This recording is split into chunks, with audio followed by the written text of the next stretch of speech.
Pode começar. Boa tarde, tudo bem, pessoal? Nós estamos aqui na apresentação de trabalhos dos nossos acadêmicos, não só da Unicentro, mas também acadêmicos de outras instituições, de outras cidades. Eu sou a professora Suzete. Estou nessa sala como organizadora do GT, né, monitora do GT. O GT vai tratar da pedagogia social e da educação social. Nós temos 6 apresentações de trabalhos, e hoje é 10/9/2020, começamos os trabalhos às 14 horas. Nós teremos 15 minutos que o apresentador poderá utilizar-se da seguinte forma: 10 minutos de apresentação e 5 minutos para alguma questão, algum questionamento, algum comentário que alguém deseje realizar. Podemos fazer assim? Passados esses 5 minutos, se nós ainda tivermos algumas questões, nós vamos deixar todas para o final, ok?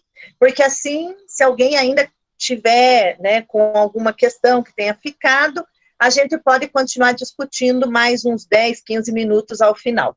Podemos tratar assim?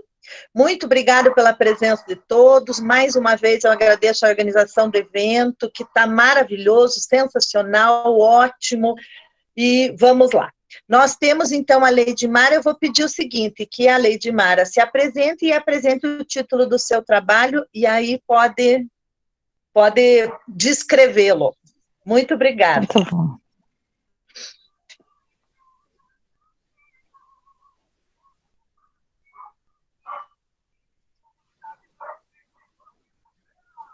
Então, boa tarde a todos, né? O título do meu trabalho é um estudo sobre a obra Vigiar e Punir, Nascimento da Prisão, a partir de Michel Foucault.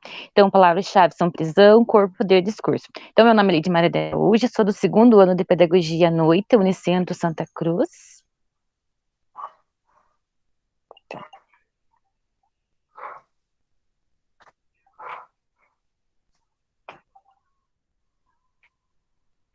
Então, os objetivos do meu trabalho, então, objetivo geral, então, é analisar a construção dos discursos jurídicos sobre os mecanismos de controle e condenação dos corpos. Os objetivos específicos é estabelecer a diferença entre poder e disciplinação dos corpos, discutir as incitações do discurso de poder a partir da punição generalizada, a mitigação das penas, questionar as configurações do comportamento aceito na construção dos corpos dóceis, abordar a construção do controle e o adestramento a partir das relações de poder.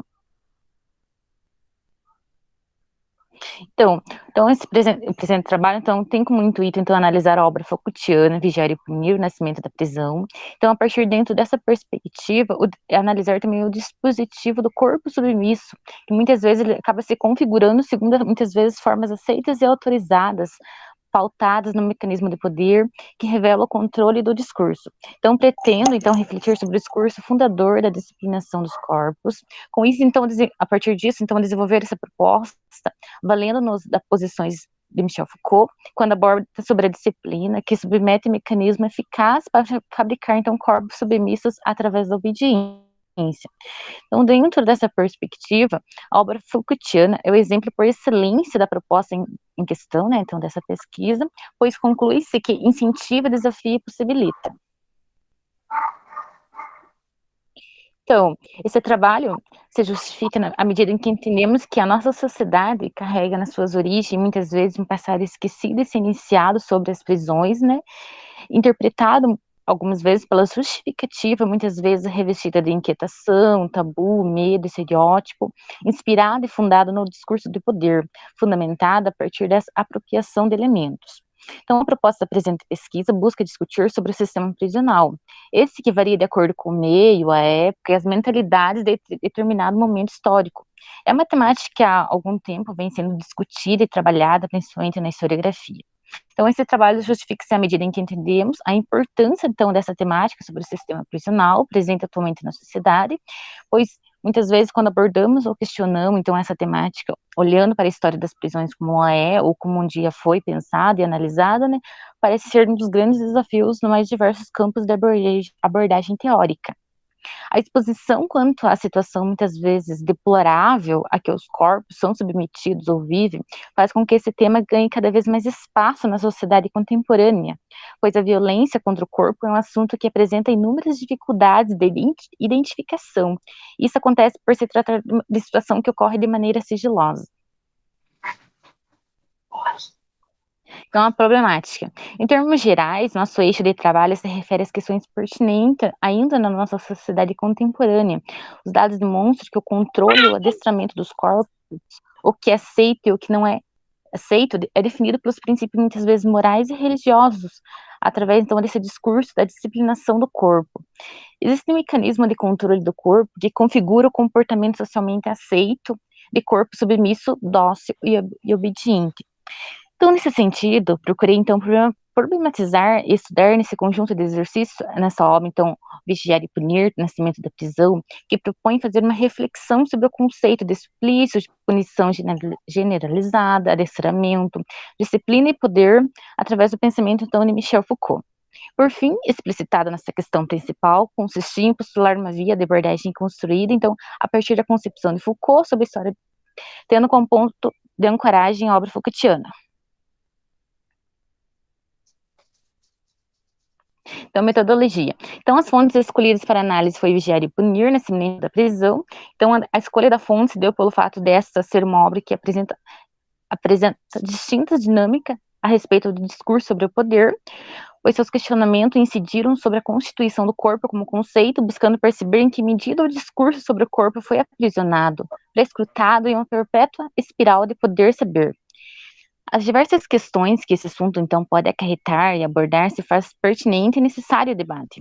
Ao discutir a metodologia, percebemos que a narrativa é um discurso e um contexto histórico, principalmente os que se referem à pesquisa. Ao estabelecer discussões sobre a obra, percebemos que não são neutros, são produtos de um lugar social, é resultado de um momento da história, são vestígios de um contexto, de um período que foi abordado, e muitas vezes questionado de diferentes formas e contexto.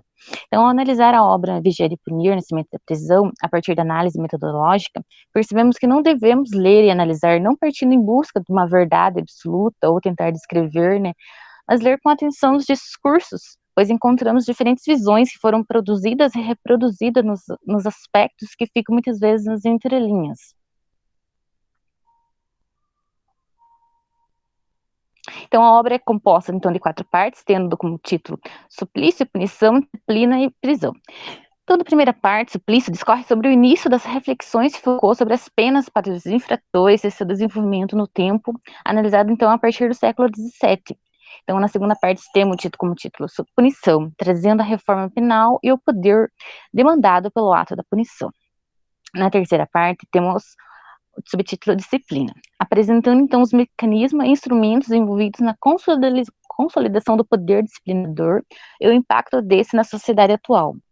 Na quarta parte, então, prisão, explicitando como se desenvolveu o sistema prisional e o arcabouço necessário para seu funcionamento, com destaque para a relevância da vigilância, um dos comportamentos essenciais do sistema prisional e da sociedade no geral.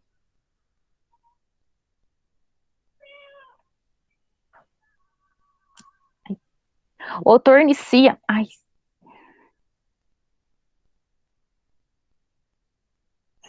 Só um pouquinho. Então, o autor inicia seu texto trazendo uma cena de suplício comum no século XVIII, com o sentenciado exposto ao clamor público num cortejo que comemorava a tortura, explicitando as ações para que a morte do sentenciado fosse a mais dolorosa possível, um espetáculo de horror e satisfação, momentos aguardados pela população que vibrava com esses eventos. Então, as pessoas que cometiam algum crime nesse período, então, elas eram expostas à praça pública, né, e no caso dessa cena que começa o livro, né, ou a pessoa ela é amarrada em 4 cavalos, e aí acaba não acontecendo, então, a tortura, e eles fazem horrores com essa pessoa. E aí, a partir do século XVIII, acaba se pensando a questão das prisões, né, Então, Foucault menciona as alterações havidas no regulamento que é adotado para os detentos de prisões. Apenas 3 décadas depois da cena inicial do suplício, já iniciando um formato diferente no trato dos detentos, o regulamento previa todas as ações e movimentos dos detentos, disciplinando a mente e o corpo. Então, as normas indicavam horários de acordar, então, levantar, orar, trabalhar, das refeições, a escolarização, de se higienizarem, entrarem as cenas e deitarem na cama. Essas cenas distintas, então, Foucault ilustra as modificações havidas no trato dos criminosos, resultados de amplas reformas, com o intuito de aplacar os escândalos da justiça supliciada. São resultados das grandes transformações sociais do século XVIII e XIX, então, as revoluções e projetos de uma sociedade mais humana, uma nova era. Então, resultados de discussões.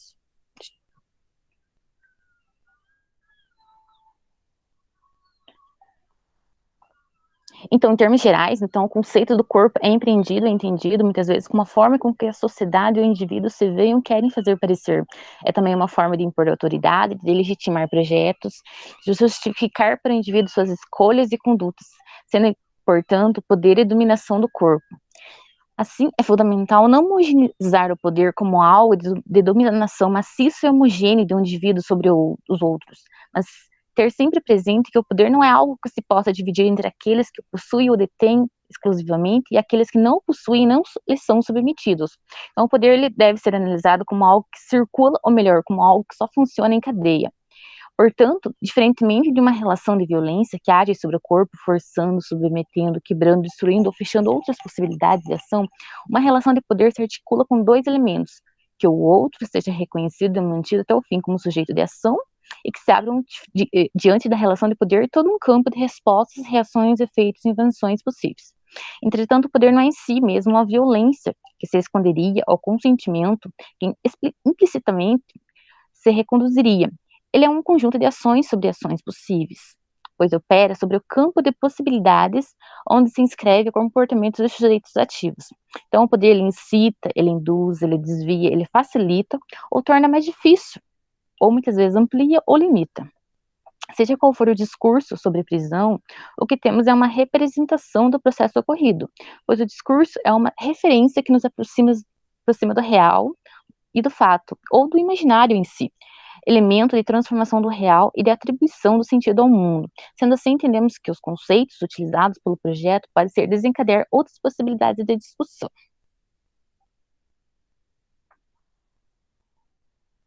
Então, fundamentação teórica. Então, essa buscou dialogar com a história social, com enfoque em perspectivas teóricas que possam contribuir para analisar a temática sobre prisão e disciplinação dos corpos, em especial os discursos de controle e adestramento, pois através da obra História da Prisão buscaria discutir a construção das relações de poder e do discurso de Michel Foucault, que nos permite analisar a possibilidade de construir conhecimento tendo como base uma obra tão ambígua.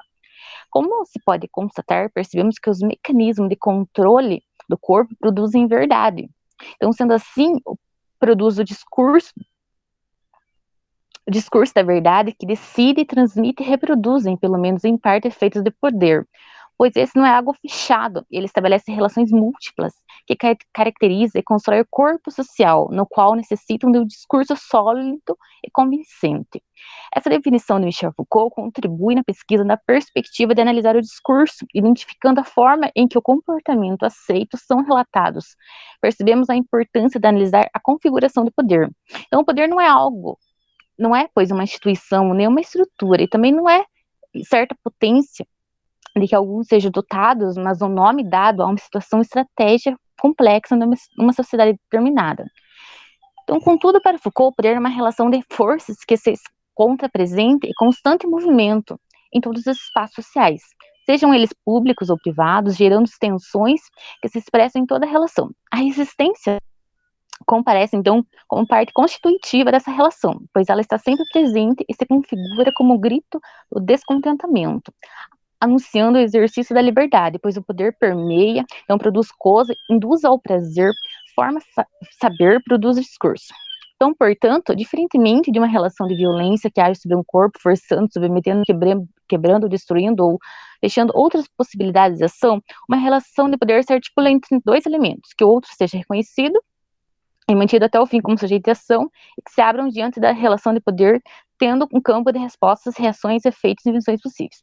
Uma das grandes revelâncias para Foucault é que existem tipos de lutas, mas a principal para essa pesquisa é a que se refere às formas de sujeição, submissão, subjetivação, ou seja, contra tudo aquilo que liga o indivíduo a si mesmo e o submete dessa modo aos outros.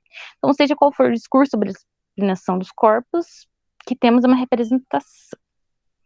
Então, conclusão. Em termos gerais, o conceito do corpo é empreendido e compreendido como uma forma de impor autoridade, legitimar projetos, de justificar para o indivíduo suas escolhas e condutas, portanto, poder de dominação do corpo. Então, referências bibliográficas. Então, a lição do Barata, Criminologia e Crítica e Direito Penal, Vigiar e Punir. Utilizei os 3 livros do Michel Foucault, História da Sexualidade, né? O Sujeito e o Poder, em Defesa da Sociedade, Microfísica do Poder. E é isso. Muito bem, Leidiane. Lady Mara, não é Leidiane? Lady Mara. Muito obrigada. Alguém tem alguma colocação a fazer nesse momento? Também procurei no chat. Eu acho que só um comentário. Diga lá. Um comentário. Ela é muito corajosa, né? Vamos falar a real. A Lady Mara, estando no 2º ano, é muito corajosa em escolher, né, obras tão importantes como de Michel Foucault. E isso me fez lembrar, muitos anos atrás, quando eu fiz uma discussão, peguei a obra Vigiar e Punir também, para discutir as relações que eu tinha observado durante o estágio, né, na educação infantil e nos anos iniciais, quando eu era ainda aluna. E isso faz muito tempo, né, Suzete? Isso faz muito tempo. Né? Faz muito tempo. Inclusive, fui aluna da Suzete. E aí, foi até, inclusive, quando a Laurete foi minha professora de estágio, e a gente via muitas relações, né, travadas, por exemplo, de punição com crianças e tal. E aí eu usei essa obra também para contextualizar, né, esses conceitos. Então, quero te parabenizar, te dizer que tu é muito corajosa, porque é uma leitura muito densa, né? Michel Foucault é muito denso. E para uma aluna de 2º ano, meus parabéns. Uhum. Muito bem. Obrigada. Eu fiz um resumo para a Semana de Pedagogia, que eu gosto muito do tema, né? E daí eu queria apresentar, mas como eu não tinha orientador, mas daí comecei a fazer, daí eu achei, ficou legal, né? Eu pensei, vou apresentar, nem que, né? Tem que tentar, né? Sempre, né? Uhum. Parabéns. Não sei qual é qual vai ser o teu movimento, né, daqui para frente, mas uma professora que pode te orientar muito bem aí nessa temática das prisões e tal. Teve um trabalho muito bonito da Jussara, ela falou sobre a prisão feminina, mas a professora orientadora pode ser a professora Vanessa, talvez você não tenha conhecido ainda. Não, eu conheci ela nos corredores da Unicentro. Eu mandei para ela para ver se estava bom. Ela falou assim: não, para resumo tá muito bom. Ótimo. Eu mandei para ela. Daí ela que falou: não, vai, manda, não custa nada mandar, né? Que eu tava com um pouquinho de medo, né? Dela. Não, mandou, deu. Mas está muito bom, parabéns. E nesse momento, vale a pena a gente revisitar os clássicos, né? E uma frase que me chamou a atenção, né, é a questão da satisfação pela tortura. Nós temos algumas pessoas ainda que se satisfazem com a tortura, né? E isso é extremamente importante a gente pensar, refletir e revisitar obras como essa que você revisitou agora do Foucault, né? Parabéns, Leidmara. Não havendo nada a tratar, seguimos adiante com a Joelma. Está aí, Joelma, pode abrir seu microfone e fique à vontade. Apresente o trabalho, fique à vontade. Tá bom, obrigado. Bom, boa tarde a todos. Meu nome é Joelma, sou aluna do mestrado em Educação pela Universidade Estadual de Maringá, sob a orientação da professora doutora Ercília Maria de Ângeli. Bom, o tema do meu projeto do trabalho, projeto de extensão com crianças e adolescentes no Google Meet, novas formas de brincar e interagir com a comunidade. As palavras-chave são projeto de extensão, crianças, adolescente e ludicidade. Eu também acrescentaria aqui a palavra respeito. Depois eu vou dizer o porquê. O presente trabalho tem o objetivo de apresentar as ações do projeto de extensão, arte, brincadeiras e literatura, educação social e saúde, do Programa Multidisciplinar de Estudos, Pesquisa e Defesa da Criança e Adolescente, PCA, da Universidade Estadual de Maringá, na Brasil. O projeto de extensão iniciou suas atividades em 2015, a convite do Hospital Universitário da cidade, com a finalidade de desenvolver atividades lúdicas, educacionais e culturais para as crianças e adolescentes que realizavam tratamento de saúde no Hemocentro. Porém, com devidas, realização de reformas no ambiente, precisou-se finalizar as atividades. Daí, no ano de 2018 também, a pedido da Rede Feminina de Combate ao Câncer, as atividades passaram a ser realizadas com as crianças de lá, com crianças, adolescentes e também os familiares. Porque quando a gente trata de crianças que estão em tratamento de saúde, não tem como a gente simplesmente falar com a criança, não tem como você desligar a família. Então, em certos momentos, a família também está presente.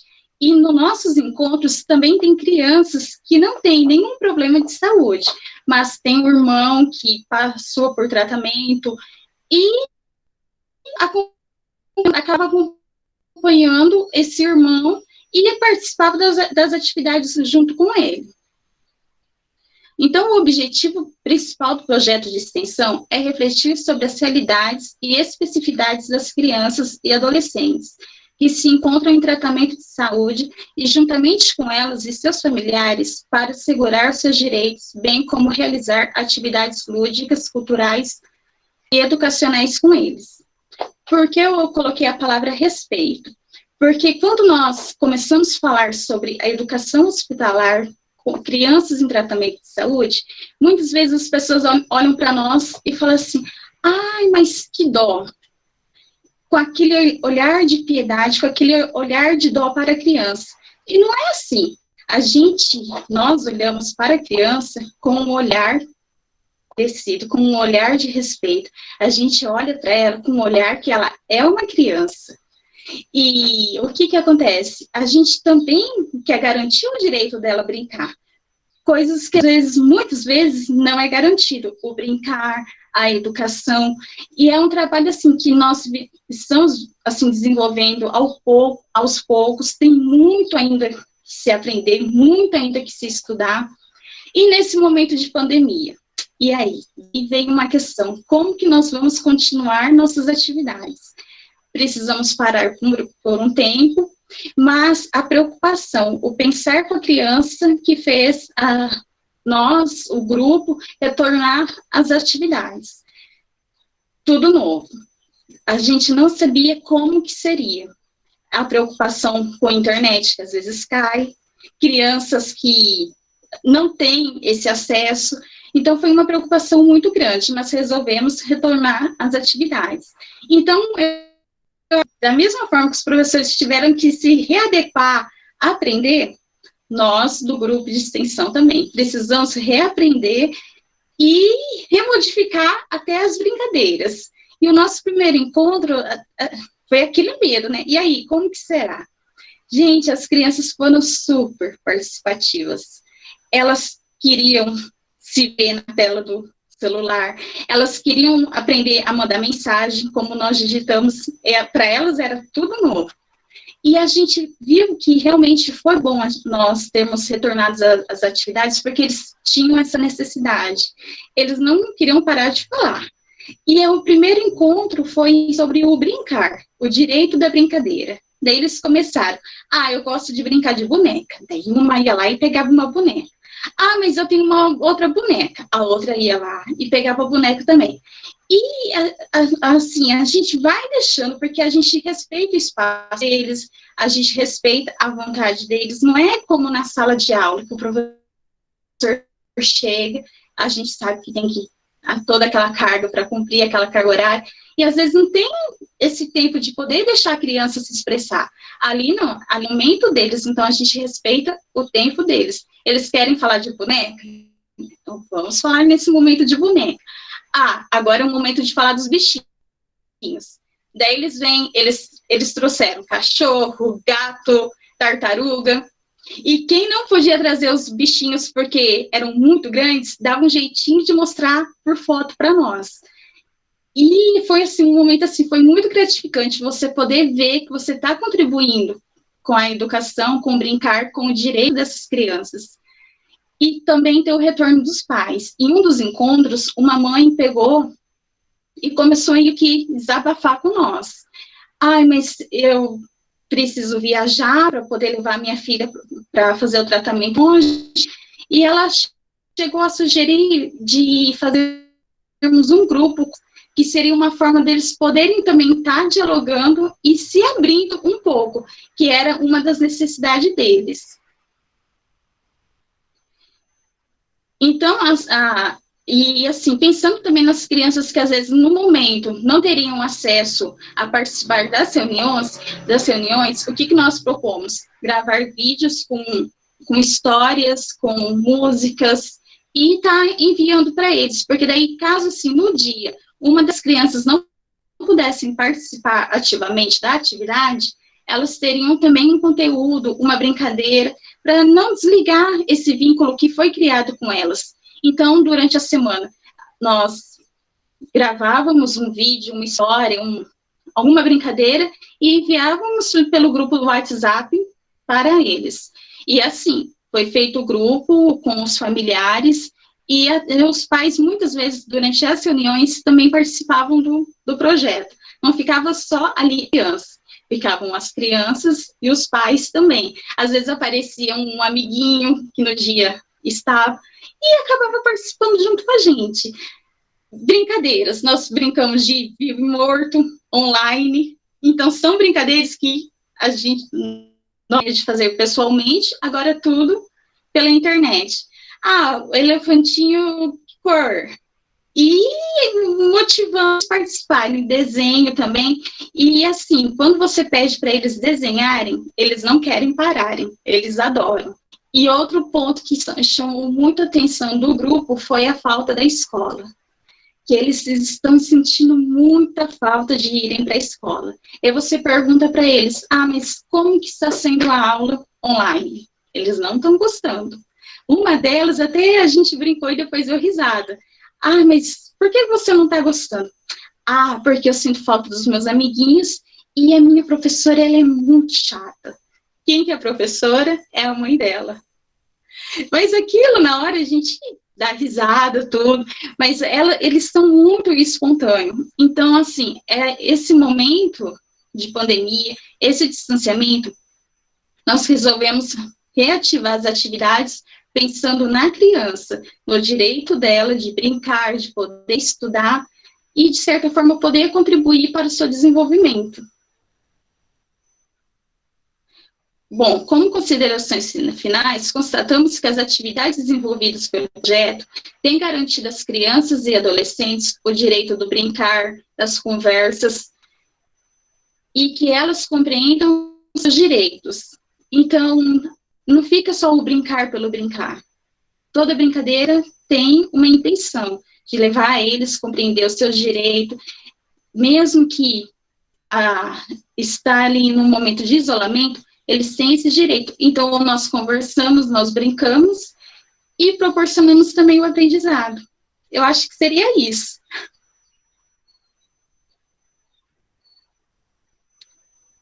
Muito bem, Joelma, parabéns.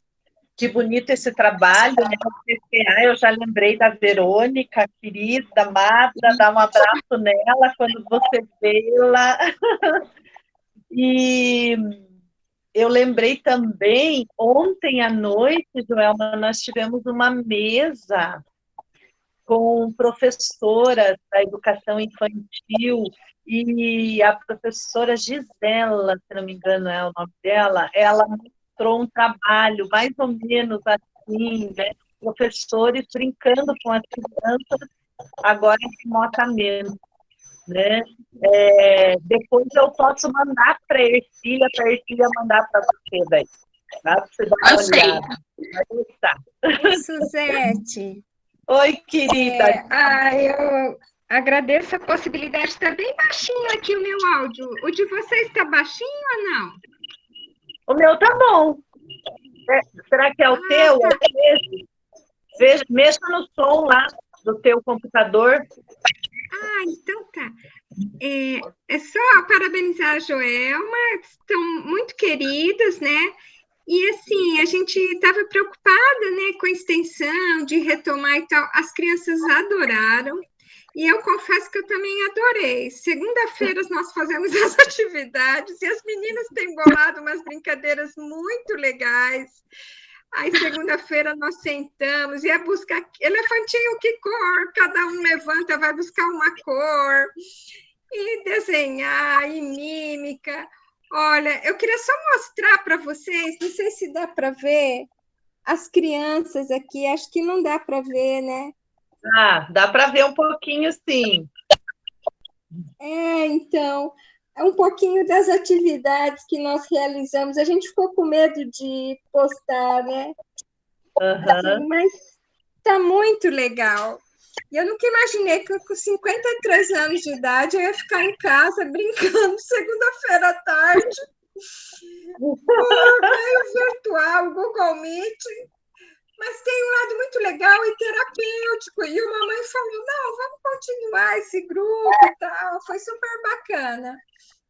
Que bom. Assim, a gente está tentando, né, diante das possibilidades. Acho que a Giselma, né, que é professora daqui, a Giselma.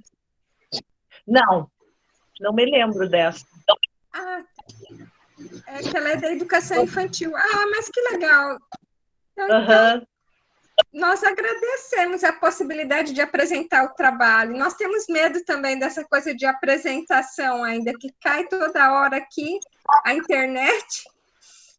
Mas, na medida do possível, nós estamos fazendo o que a gente pode, né? Exatamente. Vamos aprendendo juntos, né? Obrigada, Suzete. Obrigada a vocês. Alguém tem mais alguma coisa? Deixa eu dar uma olhadinha aqui no chat.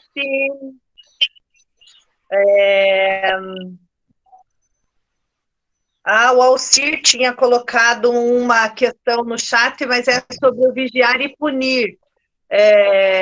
A Leidimara pode dar uma olhada, daí no final a gente retoma isso, né?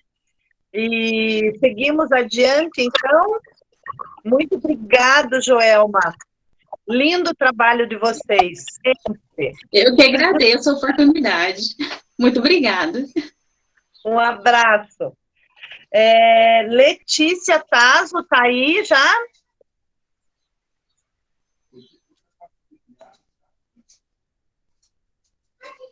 Não? Podemos passar adiante? A Tainá está aí. O que você acha, Tainá? Só um pouquinho, prof. Para organizar aqui. Sem problemas. Eu apresento agora?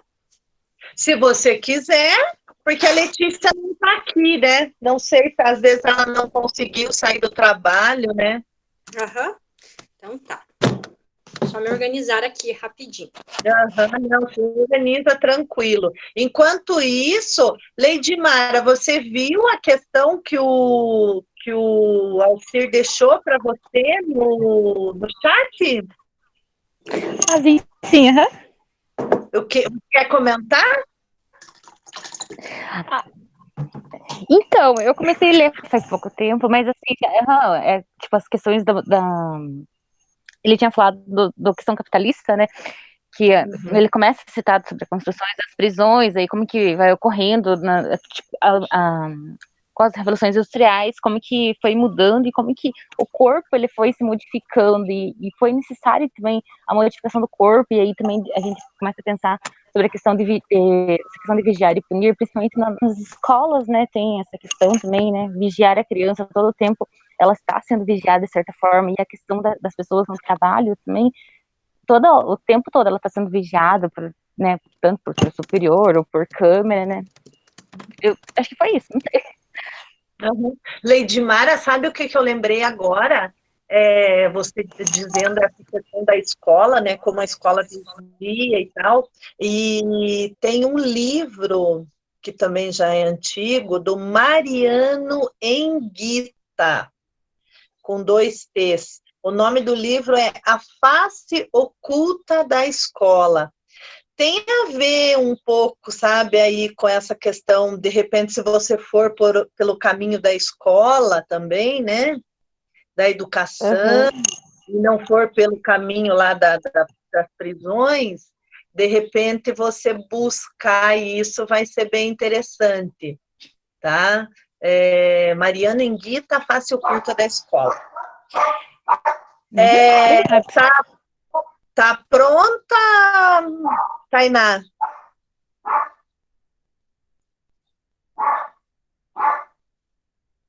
Ou a Letícia entrou com Criança Feliz? Tainá, você tá com o teu microfone fechado. Criança Feliz é do meu trabalho lá, prof. Então tá. Então, tá? Desculpa. Então, beleza. Então, fique à vontade, Tainá, se apresente, apresenta o título do teu trabalho e é com você agora, tá? Tá. Então, olá. Estão me ouvindo bem? Só para questão de áudio. Então, boa tarde a todos. Meu nome é Tainá Matos de Souza. Eu sou acadêmica do 4º ano do curso de Pedagogia da Unicentro Campus de Chopinzinho e tenho como tema a articulação socioeducativa do Conselho Tutelar e o Colégio Estadual do Campo de Lagoa Seca, do município de Candói, Paraná. Esse é um estudo de caso e tenho como orientadora a professora Suzete Terezinha Orzechowski. Então, eu vou falar um pouquinho do meu tema. O meu interesse pelo tema, ele surgiu em analisar como acontece esse trabalho preventivo dentro das instituições escolares. No caso, como a Lagoa Seca, o Colégio Estadual do Campo de Lagoa Seca, trabalha com a questão de seguridade de direito, quando acontece uma questão de violência, como que acontece esse trabalho preventivo dentro da instituição. Então, devido ao ser natural do município de Candói, dentro das instituições escolares, né, tem 5 instituições escolares do campo, a de Lagoa Seca me chamou a atenção pela questão socioeconômica, sociocultural, e também por eu já ter realizado alguns estágios nessa instituição. Quando eu fazia o curso de formação docente, eu tive a oportunidade de realizar alguns estágios por lá. Então, a minha metodologia utilizada, ela é de cunho qualitativo e bibliográfico, em autores que nos darão suporte para entender como a criança foi vista ao longo do seu processo social, cultural e histórico. Também foi feito um estudo, né, uma análise na Constituição de 1988, para saber como que a Constituição assegura em questão do acesso escolar, né? Também um estudo sobre o Estatuto da Criança e do Adolescente, para saber sobre as questões de proteção, que é assegurado por direito, as atribuições do Conselho Tutelar. Foi feita uma realização do estudo do projeto político-pedagógico da instituição da Lagoa Seca, para conhecer o perfil da escola, da instituição. Foi feito o questionário semi-estruturado junto aos 5 conselheiros tutelares do município de Candói, para saber como acontece essa ocorrência, esses encaminhamentos da escola para o Conselho Tutelar em casos de violação de direito. né, ocorrências, enfim. Também foi feita uma entrevista com a pedagoga do Colégio Estadual do Campo para saber como que acontece essa questão de seguridade de direitos. Então, autores como Arrier, ele nos dão um suporte para entender como a criança e o adolescente foi tratado ao longo da história. Lendo em suas obras, a gente vê que a criança e o adolescente nem sempre foram tratados como sujeitos de direitos, né? Então, não se tinha afeto, não se tinha vínculo com a criança, as famílias eram numerosas, então até ele cita que quando, às vezes, né, por volta da Idade Média, acontecia muita questão de mortalidade infantil, e quando essas crianças morriam, a família não ficava tão desolada, ela poderia até ficar um pouco, mas logo era substituída por outra. A criança já era inserida logo para a vida adulta, enfim, trabalho, então não se tinha essa especificidade da infância e da adolescência como nós temos nos dias de hoje. Aí, enquanto as instituições escolares, a gente vê Manacorda, né, estudando Manacorda, ele cita que a escola ela nem sempre foi vista como um espaço de humanização. Então, a escola ela era vista como um espaço de castigo, né, eles utilizavam do castigo, da punição, da palmatória, como meio pedagógico. Então, eles acreditam que por meio do castigo era possível instruir essa criança e esse adolescente. Não se tinha afeto, não se tinha vínculo nenhum entre professor e aluno. Então, era um meio comum que eles utilizavam para esse ensino, né? E aqui, voltando na questão aqui no Brasil, Fernando de Azevedo, ele nos relata que por volta de 200 anos, aqui no Brasil, a educação jesuítica, ela perdurou, né, por 200 anos. Então, quando os jesuítas eles chegaram na educação jesuítica, eles tinham como objetivo de impor a sua cultura, a sua fé, o seu idioma, né, para os povos indígenas. Então, aí a gente tem um tipo de uma violência simbólica, onde não era ignorado, né, a cultura do indígena, e eles utilizavam mais uma vez da criança como meio de impor essa religião e a sua fé e também o seu idioma, né? E com o tempo, a concepção de educação, ela é uma luta constante, né? Com a Constituição de 1988, com a redemocratização, o artigo 205 eles nos assegura que é dever, que é direito de todos o acesso e a permanência escolar. Então, essa Constituição, ela assegura, né, ela coloca ali o dever do Estado, né, de promover esse acesso a essas instituições escolares para que todo mundo tenha condição, independente da sua raça, gênero, enfim. Todo mundo tem o direito dessa educação. Depois, 2 anos depois, a gente tem o Estatuto da Criança e do Adolescente. Então, até então, a criança ela não tinha uma lei específica para ela, ou com a promulgação do Estatuto da Criança e do Adolescente, foi uma lei específica, né, colocando todas essas questões de particularidades, né, e ali ele estabelece que também é dever de todos nós, da sociedade, né, do Estado, da sociedade, da família, proteger essa criança e esse adolescente, né? E quando não tem essa proteção, né, a gente sabe que a família, o Estado, ela deveria ser o principal laço afetivo e protetivo da criança. Porém, quando não cumpre, a gente tem um órgão denominado como Conselho Tutelar, né, em seu artigo 132, ele estabelece que o órgão ele é para proteção, né, no caso ele pode ouvir denúncias, né, enquanto ameaça seus direitos, pode orientar os pais, né, atendimento e orientação aos responsáveis, né, tendo em vista fortalecer esse ambiente familiar para melhorar e abolir o que pode oferecer risco para a criança. Então, como mencionado, foi feito um questionário semi-estruturado aos 5 conselheiros tutelares e foi perguntado como que acontece essa relação entre escola e conselho. Então, eles responderam que o conselho tutelar ele é um órgão que zela pelo cumprimento dos direitos da criança e do adolescente, previsto no ECA, atua de forma preventiva e efetiva sempre que acionado pela rede de proteção. O que seria essa rede de proteção? A escola, assistente social, psicólogo, cultura, esporte, né, ou por membros da sociedade em geral. Então, se a sociedade em geral ver ali que o adolescente está sofrendo por algum maltrato, ele deve sim acionar o conselho tutelar, senão, se não fazer isso, é negligência, né, da parte da sociedade, enfim. E aí eles priorizam, né, o direito da criança, e quando eles falam da questão da escola, eles dizem que muitas vezes dentro da instituição escolar, às vezes um professor, um funcionário, né, pode detectar que uma criança está sofrendo por algum tipo de violação de seus direitos. Então, ou às vezes até mesmo um aluno pode se abrir para um professor, então, dentro da instituição escolar, é um ambiente, é uma rede de proteção que deve estar atenta a todos os sinais de violência. Então, esse trabalho preventivo, essa rede de proteção da criança e do adolescente, ele tem o dever de acionar imediatamente o Conselho Tutelar, né, para que o órgão, o Conselho Tutelar não vai fazer todos os atendimentos, por exemplo, quando na área de psicólogo, de saúde, mas ele tem os órgãos para encaminhar. Então, se o adolescente precisa de um encaminhamento psicológico ou na saúde, ele pode estar encaminhando para essa rede de proteção, que tem o objetivo de proteger, né, a integridade do adolescente. Aí foi realizado uma entrevista com a pedagoga da instituição, do Colégio Estadual do Campo de Lagoa Seca. Essa entrevista também tinha o objetivo de saber como que a escola trabalhava as questões preventivas, como que eram essas ocorrências, esses encaminhamentos para o Conselho Tutelar.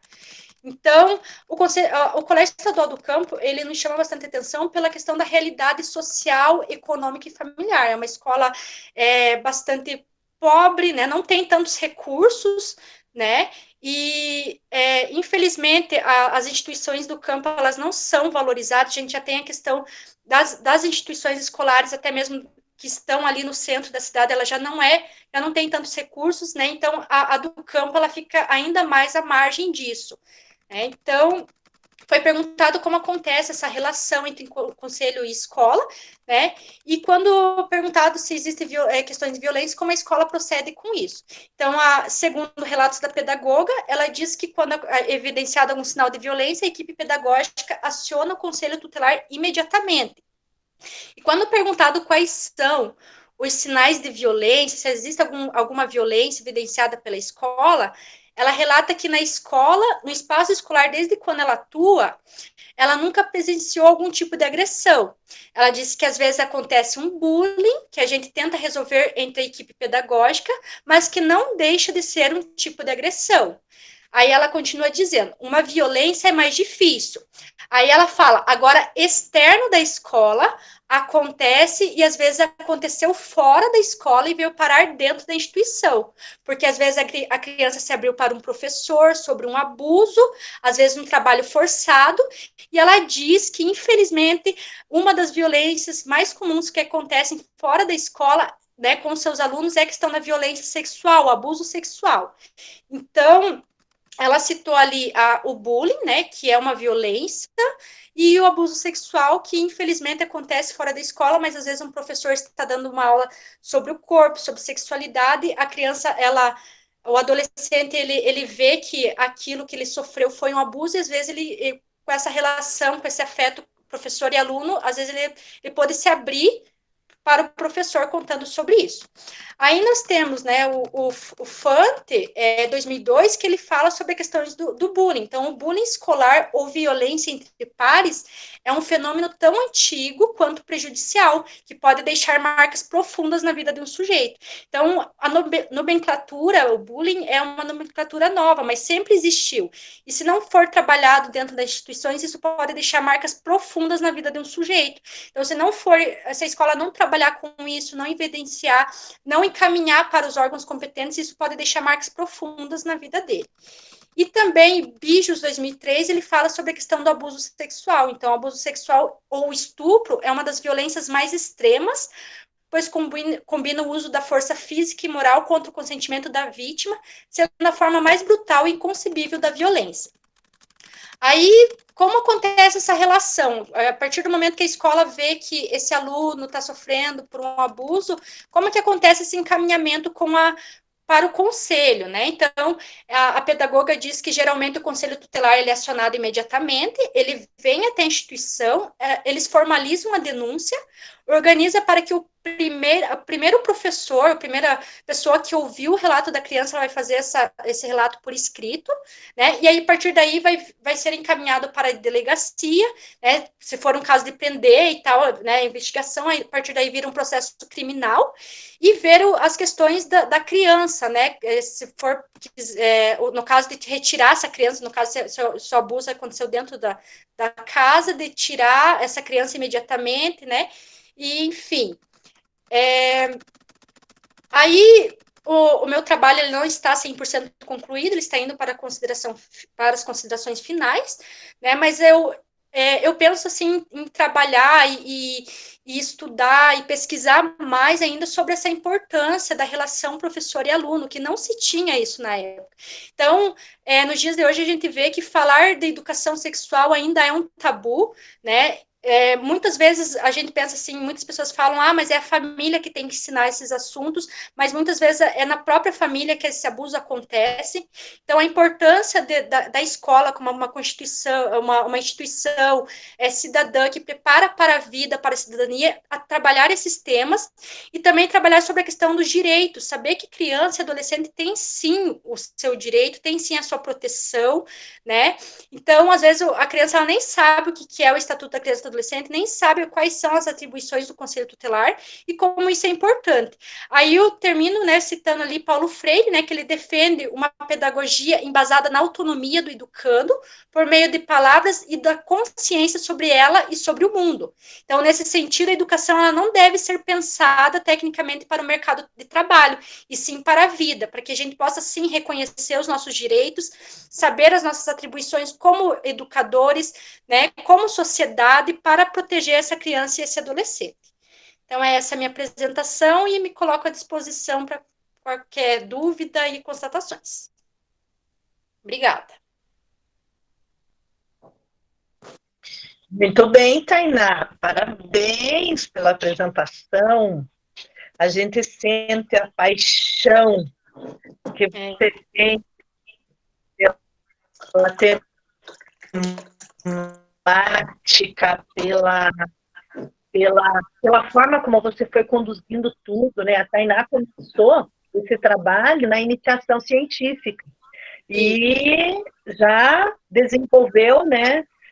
Desdobrou o mesmo trabalho dentro do trabalho de conclusão de curso. E eu vejo assim que vale a pena pensar no mestrado agora, né? Na mesma temática, né? Porque tem muita coisa ainda que você está com muita vontade de pesquisar. É assim que se faz pesquisa, né? A gente não termina nunca. Sim.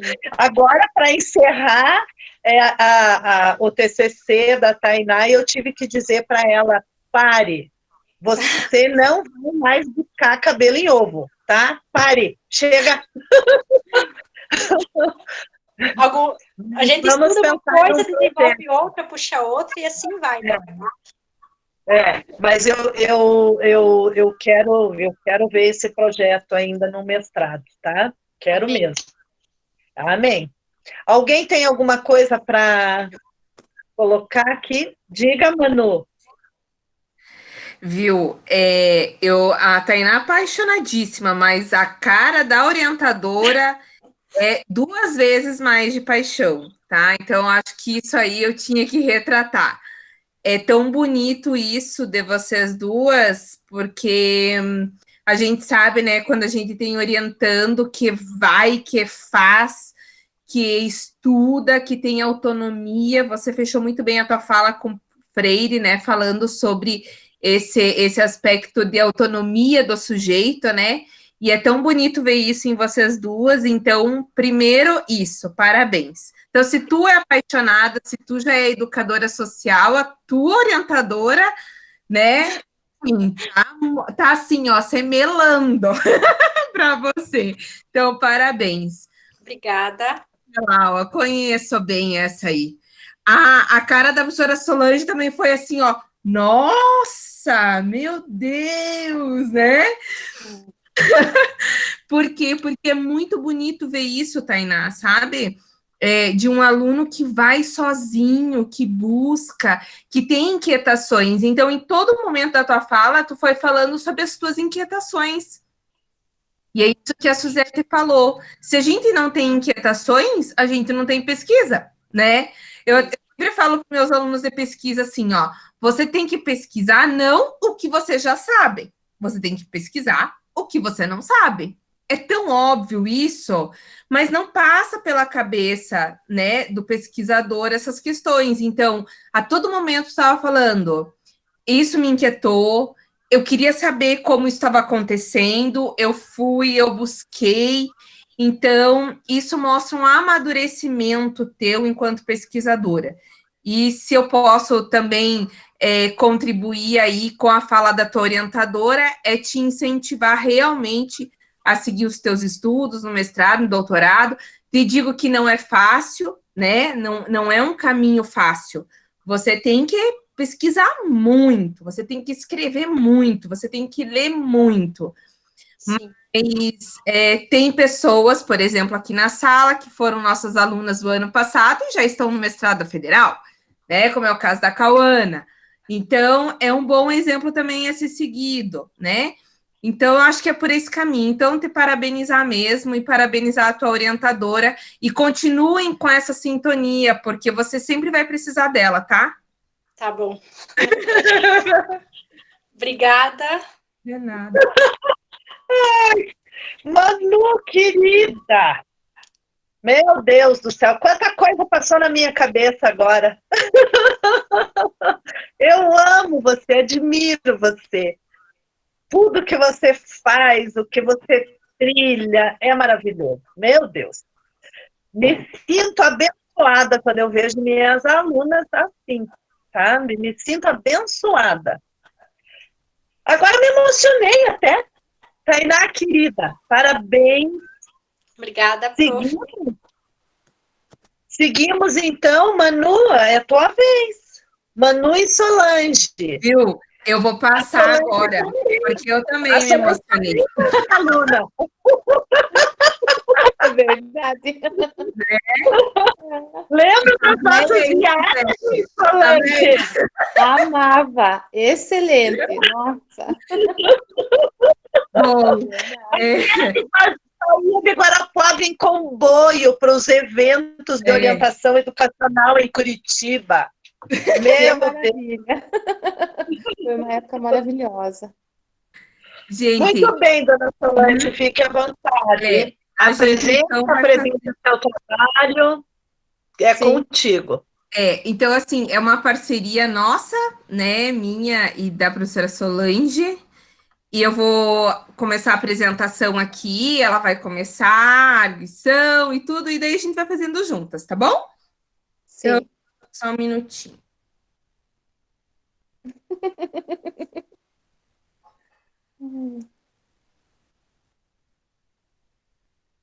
Pronto, Sol. Só um minutinho, Manuela. Uhum. O nosso trabalho é a experiência do estágio de gestão escolar e não escolar, com o título O Projeto Tambor de Leitura na Instituição Renascer, em Guarapuava. Então, partindo da fala da professora Manuela, quando ela fala que é uma parceria. Por quê? A professora Manuela, ela é proponente do projeto O Tambor de Leitura na Instituição Renascer, e eu entro com o papel de ser sua parceira para estabelecer um vínculo com o setor ferroviário, que é com a empresa Rumo Logística. Então, a professora Manuela organizou a atividade juntamente com os acadêmicos do 4º ano de pedagogia, e em um determinado momento nós marcamos uma reunião em Curitiba, fomos até lá para discutir com a empresa a possibilidade de organizarmos um espaço de leitura no Instituto Renascer, né? Então, a empresa nos ouviu, nós tivemos, assim, um diálogo bem bacana entre nós, professores da universidade, da Unicentro, os acadêmicos e a equipe do Trem do Bem, de Curitiba, da Rumo Logística, para efetuarmos esse trabalho. Então, qual foi a participação da empresa? A empresa colaborou com as obras, com algumas obras, para que pudéssemos, então, realizar esse trabalho. Doou alguns livros e estamos agora estabelecendo para que ela possa nos doar também os tambores, para aumentar a nossa biblioteca, que é um trabalho desenvolvido na educação infantil.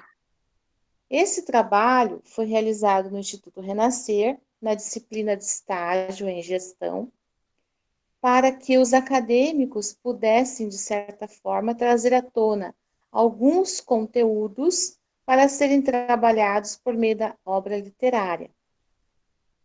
Por favor, Manuela, pode passar?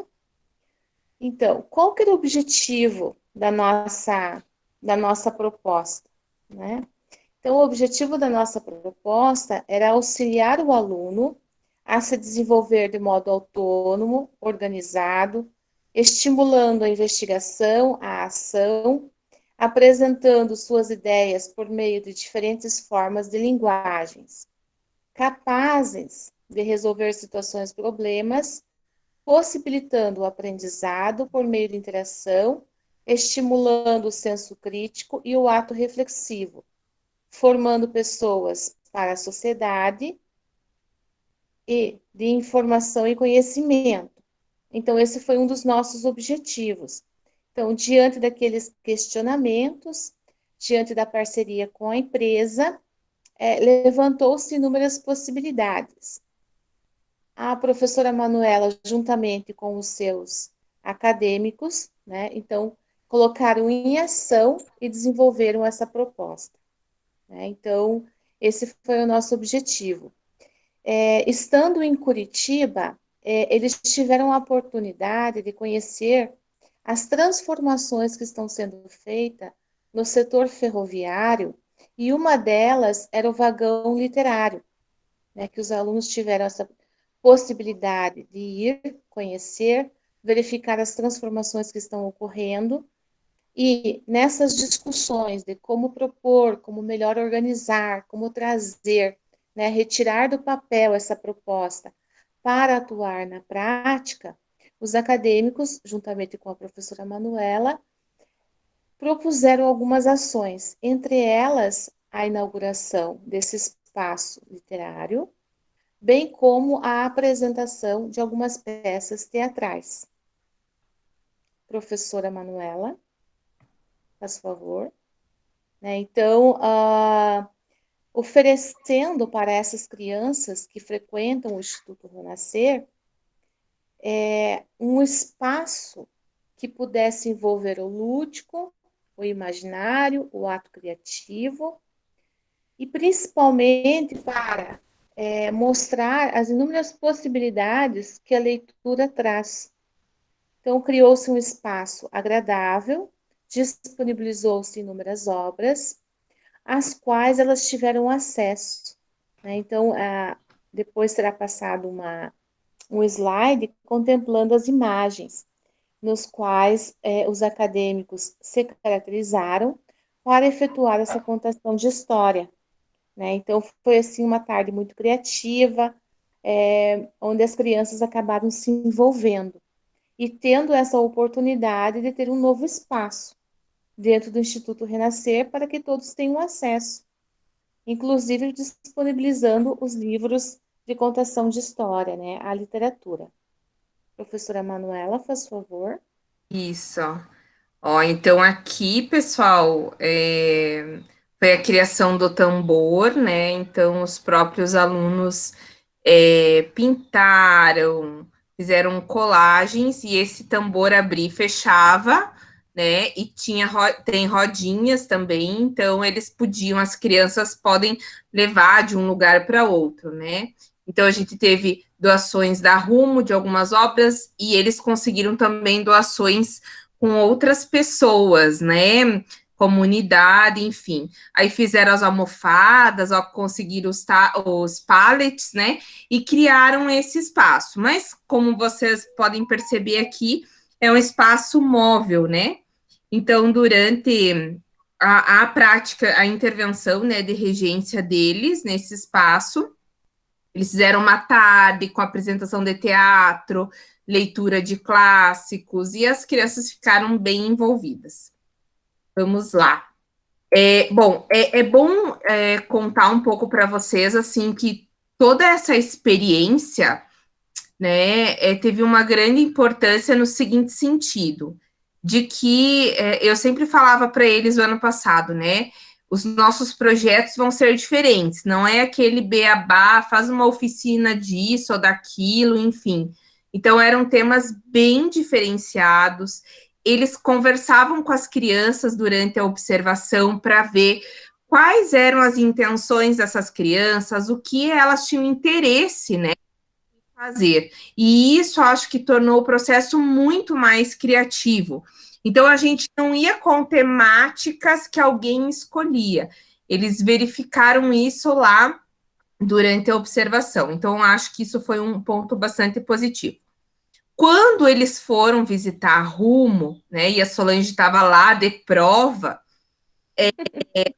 o interessante é o seguinte, é que eles já se prepararam antes, né, nas aulas de estágio, e levaram uma proposta como se fossem pedagogos daquela instituição, né, e que pudessem contribuir, então, com essas ações que efetivamente são educativas e são sociais e são culturais, né.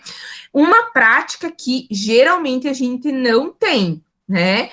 A gente vai lá, olha, esse aqui é o projeto, pronto, e você vai lá e aplica, né? Então, eles se colocaram enquanto gestores. E uma coisa, assim, que eu já discuto desde quando a Rumo veio fazer uma fala numa semana de pedagogia, aqui em Pitanga, inclusive, né? É que eles não têm pedagogo lá na Rumo, mas eles desenvolvem projetos, muitos, assim, na área da educação, da cultura, né? E que eu sempre falo para eles, gente, tá precisando um pedagogo aqui, né? Então, até mostrar a importância disso para eles. Então, por isso que a gente sempre discutiu que essa formação inicial para eles, né, tinha uma conotação muito importante, principalmente quando a gente está falando de espaços não escolares. Por quê? Porque geralmente a gente dá muita ênfase nos estágios em espaços escolares e a gente esquece muito, né, de práticas totalmente diferenciadas em espaços não escolares. Então, eu acredito, assim, que foi uma excelente experiência, tanto para mim, quanto professora, quanto para os meus alunos, né? A gente cresceu muito durante o ano passado.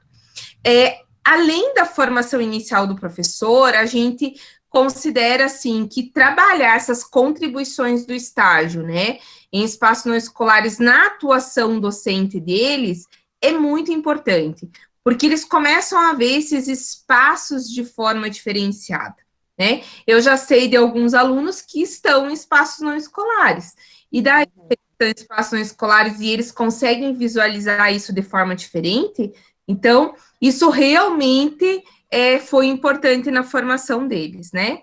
E aí, a gente também, até para esse projeto, para essa semana, né? A gente pensou assim, bom, eu acho que a gente precisa compartilhar boas práticas de estágio, né? Ou para aqueles acadêmicos que ainda não passaram pela mesma experiência, ou compartilhar com outras pessoas também. Mas se nós tivéssemos, por exemplo, hoje juntos, né? Provavelmente a gente faria uma provocação aí para os professores de estágio em espaços escolares e não escolares para a gente compartilhar o que a gente fez de forma diferenciada, tá?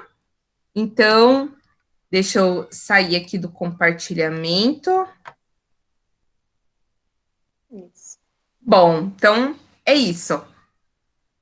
Aguardamos as reflexões. Muito bem, muito obrigada. Manu, Solange, Manu e Sol. Gente, que trabalho legal. Eu gostei de saber desse protagonismo sociocultural, socioeducativo. Olha, parabéns, a articulação, assim, fantástica, né, entre duas áreas do conhecimento bem específicas, né, tanto a educação quanto a tecnologia, né, então eu achei assim, olha, vocês estão de parabéns mesmo, e aí o Renascer, né, é uma instituição que eu já conheço, eu conheço o pessoal que trabalha lá também, minha aluna. E a Sandra, né? Também, minha aluna. Né? Mas eu tô me sentindo muito velha, gente. Eu tô me sentindo muito velha aqui com tanta gente já assim, fazendo tanta coisa, meu Deus. Parabéns. Assim, a questão das linguagens, eu gostei disso, as diferentes linguagens. Podia, né, até tratar um pouquinho mais disso, Solange, Manu, porque é interessante essa questão para nós, principalmente nesse momento, né? E assim, sabe uma coisa, até a Cauana tá aqui também na sala, pode falar um pouco. Os nossos projetos dentro do Renascer de intervenção foram bem diferenciados, sabe? Por exemplo, inclusive a Cauana e a parceira dela, elas fizeram assim, foram ensinar a fazer bolachas, tá? Mas não é só fazer bolachas. Quem tinha alguma vontade de aprender uma nova profissão relacionada à culinária, poderia se inscrever naquela oficina. E a gente teve pequenininhos, assim, né, Cal, de 6, 7 anos até maiores. E eu fui lá, e aí até perguntei para um deles assim, nossa, eu me inscrevi porque eu amo culinária, e isso é importante para mim. Eles foram no intuito de pensar em uma futura profissão, de fazer o que eles gostam, né? Então, foi muito legal. Coisas assim, né, desse, sabe? Pensando na instituição realmente como um espaço do pedagogo ali, para você pensar em coisas diferentes e para eles, né? Não qualquer tipo de projeto. Significativas, né? Significativo, significativas para aquela realidade, né? Muito legal. Eu posso comentar um pouquinho? Boa tarde, gente, não apareci aqui. Não só o estágio no não escolar, ele fez sentido, assim, falando como aluna, né? Mas também o estágio no âmbito escolar, né? No meu caso, né? Então, metade da turma, a turma foi em um espaço escolar mesmo, numa escola estadual, e a minha turma, que era por orientação da professora Manuela, a gente foi no CEBEJA, né? Então, ali dentro do CEBEJA, a gente colocou para eles escolherem os temas. Então, surgiu um leque de possibilidades, né? Então, veio a questão de saúde mental, veio a questão de violência contra a mulher.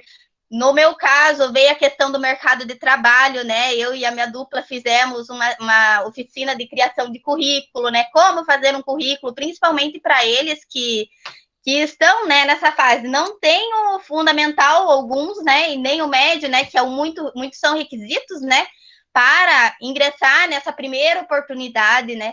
Então, a gente foi a partir, né, dessa vivência, dessa pesquisa, fizemos até votações, fomos em busca do tema que eles queriam aprender.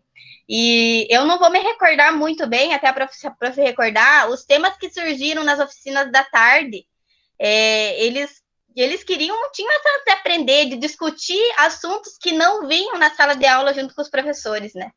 E sobre a experiência de fazer o trabalho da Rumo, que elas acabaram de apresentar, teve bem essa relação de teoria e prática. Eu vejo que a gente foi lá, fez a visita, conheceu, né, o porquê que essa pedagogia está acontecendo dentro dessa empresa,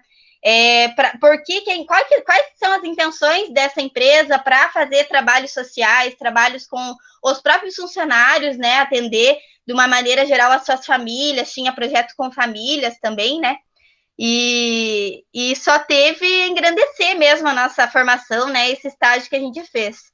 E as crianças viam a gente, né, no dia que a gente foi entregar esse tambor da leitura, eles, ó, agarravam a gente, vinham, brincavam, a gente se fantasiou, contou uma história para eles na hora que a gente foi entregar o tambor, né? E daí queriam tirar foto com nós todo arrumado, queriam ficar, que não queriam que a gente fosse embora, né? Do jeito que a gente fez com que uma história fosse diferente para eles aquele dia, e além do mais, deixar, né, aquela recordação, aquela ação junto com eles lá, com a Sandra, né, que a gente teve esse trabalho. Foi muito bom ter participado.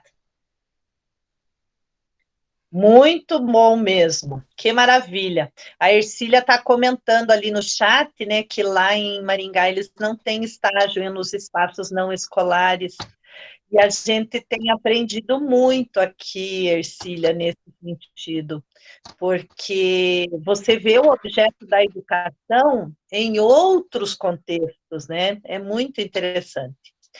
Mas continuamos aqui, então. Cauana, está pronta para a sua apresentação? Então, eu não fiz slides, né? Mas eu vou apresentar, colocar pelo menos meu título, para vocês assistirem meu título, né? Espera aí, já compartilhar.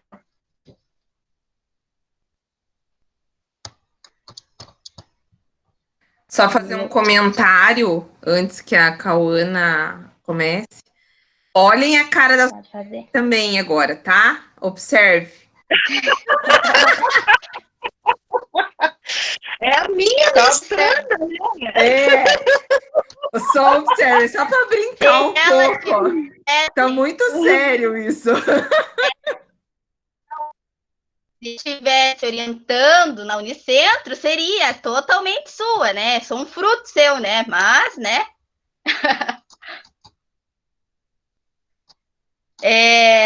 Então, vamos lá. Já arrumei aqui no meu celular para me acompanhar minha colinha. Agora eu vou compartilhar meus slides. Espera aí.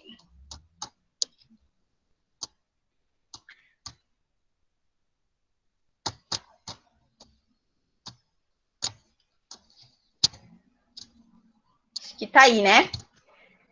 Então, vamos lá. Então, escrevi esse resumo simples, né? Bem simples mesmo, porque eu estou em uma fase de construção, de adequação, de aprender como ser uma pesquisadora no âmbito do mestrado.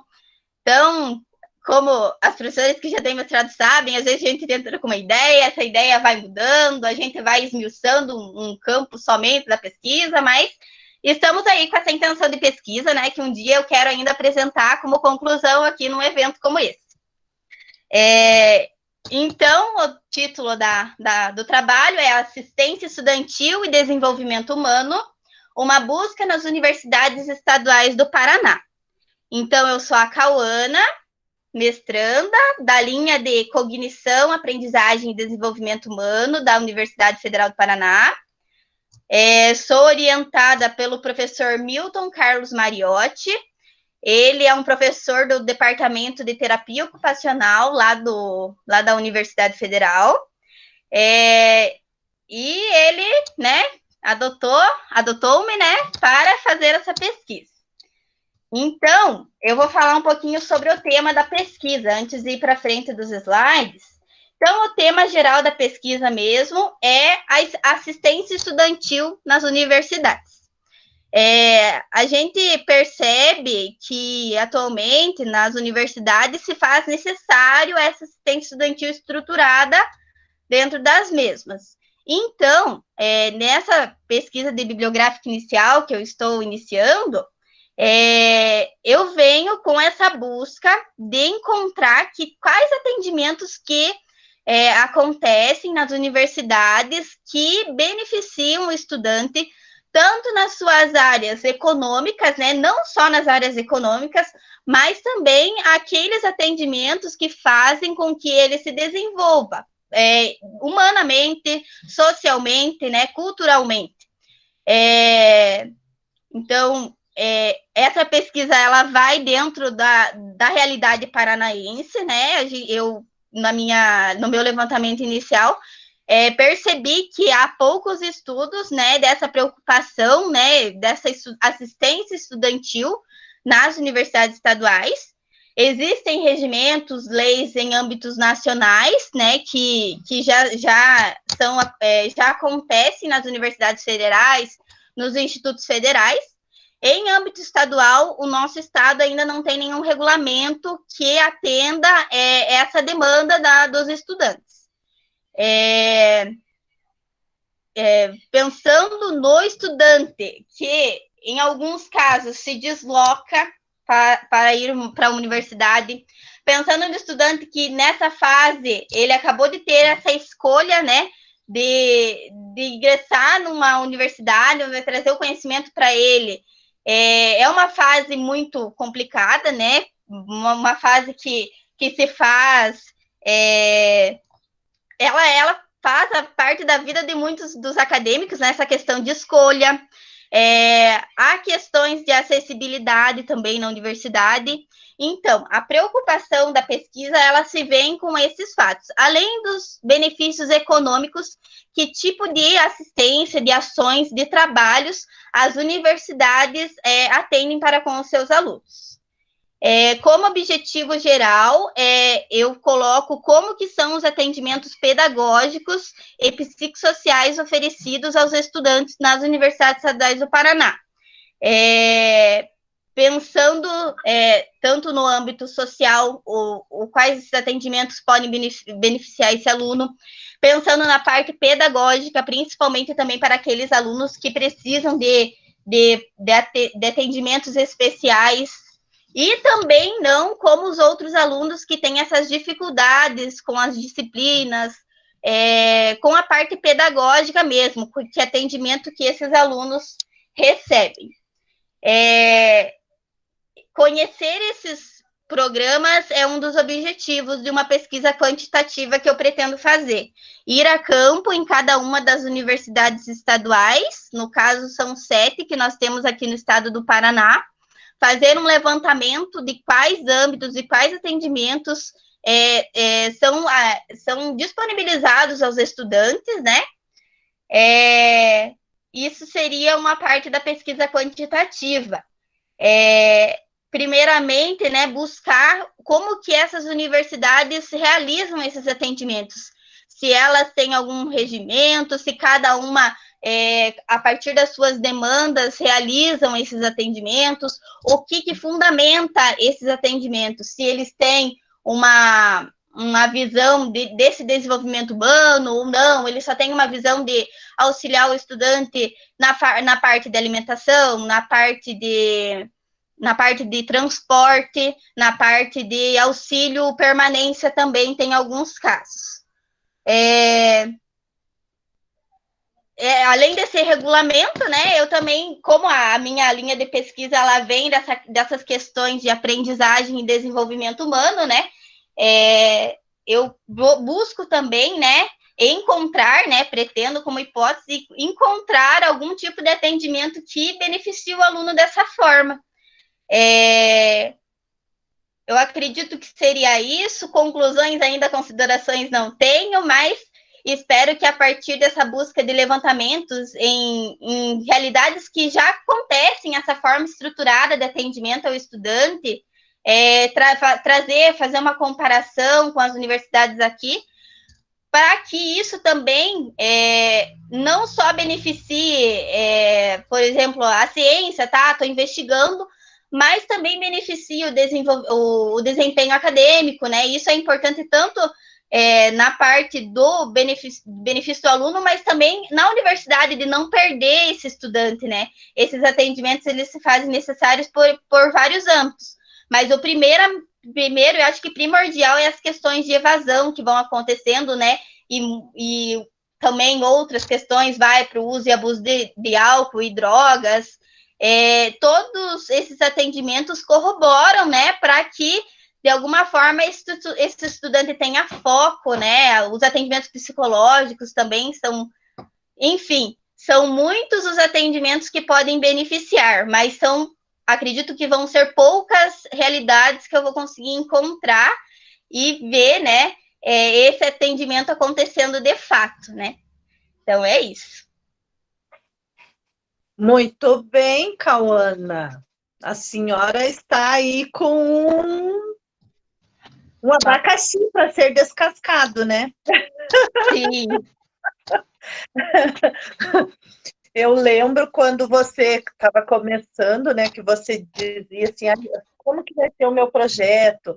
E aí chegou a Letícia, do México, né, e a gente começou a trocar umas figurinhas com ela sobre a questão da assistência estudantil, e veja só onde você está agora, com esse abacaxi aí, para ser descascado, com muito cuidado, né, e as instituições, elas, no Estado, né, a gente sabe que elas não têm verbas para esse tipo de atendimento, esse tipo de assistência, mas elas vão fazendo aquilo que é possível, e isso tem que ter visibilidade também, né, no sentido de que o Estado também tem que ter esse comprometimento com as instituições, né? Então, acho que a tua pesquisa vem ao encontro muito disso, né, desse mapeamento e dessa, de colocar isso visível, né? Há uma necessidade emergente nas instituições, e muitas vezes o Estado, como sempre, né, lava as mãos nesse processo. Alguém tem alguma coisa a ser colocada sobre a pesquisa, além dos parabéns, que está todo mundo dizendo aqui? Eu. Fala, Geminiana! Como é que eu não vou falar, né? Dá licença, como é que eu não vou falar? Gente, não, assim, né, além dos parabéns, como a gente diz, sabe o que me passou agora, Cauana, uma coisa assim na minha cabeça. Nós estávamos indo para Rumo, estava junto, na van, você sentada do meu lado, e você falou para mim, prof, dá uma olhadinha aqui no meu projeto, porque eu vou para entrevista. E naquela hora eu sabia, você estava dentro, né? E, ai, pois é, e tal, prof, o que você acha? Eu disse assim, menina, você já está preparada desde quando você entrou aqui, né? Já estava preparada. E você sempre foi uma aluna muito dedicada. E você viu, né? Tudo a ver, a gente indo para Rumo, você fazendo entrevista, te deixamos lá em Curitiba, deu tudo certo, e quando tu passou, você disse, mas esse professor é da terapia ocupacional, né? Como assim? Gente, a Suzete sempre falou, até quando eu fui aluna dela, né, que onde está o objeto da educação nas nossas discussões, né? Quando eu tive OTP, e hoje, quando eu dou a disciplina de OTP, eu sempre falo para os meus alunos, onde está o objeto da educação no que a gente discute, né? Então, é nesse viés que vai estar a tua pesquisa também, né? E eu acho, assim, que é uma pesquisa totalmente diferente, e isso já se justifica, né? O meu mestrado e meu doutorado foi assim também. Então, é muito mais fácil você fazer uma boa justificativa, porque o teu objeto, ele é quase que inédito, né? Então, é muito mais fácil fazer isso. Agora, eu colaboro com a Suzete. Realmente é um trabalho, e digo, um trabalho de campo muito difícil para 2 anos, né? E 1 ano já se foi. Com todas essas diversidades nossas. Então, eu te digo assim que o 2º ano no mestrado geralmente é para sentar a bunda na cadeira e escrever, né? Então, você tem que conversar muito com o teu orientador aí e, de repente, repensar algumas coisas. Porque a gente não sabe como as coisas vão para frente, né? Sim. E como que você vai fazer essa pesquisa de campo. Se fosse uma tese de doutorado, por exemplo, eu já ficaria bem mais tranquila. Mas como você colocou que você precisa ainda fazer essa pesquisa de campo e tal, eu colocaria esse pontinho aí de interrogação, mas assim, muito rapidamente, né? Porque você precisa muito tempo para escrever, né, Suzete? E recolher esses dados. Também. Esses dias, conversando com a Cauana, porque, como disse você, a gente continua para sempre. Que é para sempre, né? No coração de todos, graças a Deus. De alguns não, né? Tudo bem. Estou brincando. Mas o que eu estava comentando com a Cauana, para conversar com o orientador, para ver se ela consegue fazer alguma coisa por videoconferência, né? Alguma coisa. Porque uma entrevista online, né? Porque se ela for ficar esperando muito tempo, isso, o tempo, ele, quando você vê, Vai. foi, né? Então tem que dar uma olhadinha nisso, né? Mas vai dar certo, e tá, olha, você está de Não, com parabéns certeza. Vai sim, tomara que sim. pela coragem. E, Coragem. né, Suzete, uma questão assim também, é por causa do tempo mesmo, né? Se fosse uma tese, eu já até pensaria, agora eu fiquei bastante preocupada contigo, assim, né? Porque a gente conhece, sabe que você é bem certinha nas coisas e tal, né? Então, com certeza você já fez muitos estudos, já, né, fez, assim, o que você podia. Mas, às vezes, quando o teu objeto não te ajuda aí em algum momento, você realmente, às vezes, tem que repensar algumas questões.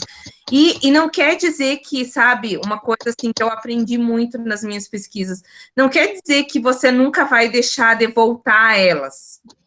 Você entende? Por exemplo, assim, né?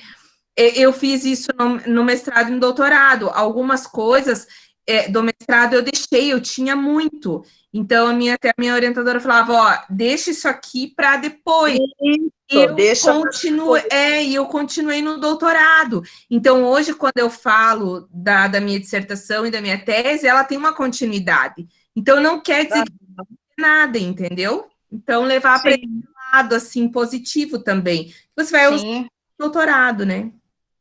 Isso, exatamente. É uma forma de se adaptar, né? Se adaptar com o que é possível para o momento. Verdade, isso mesmo.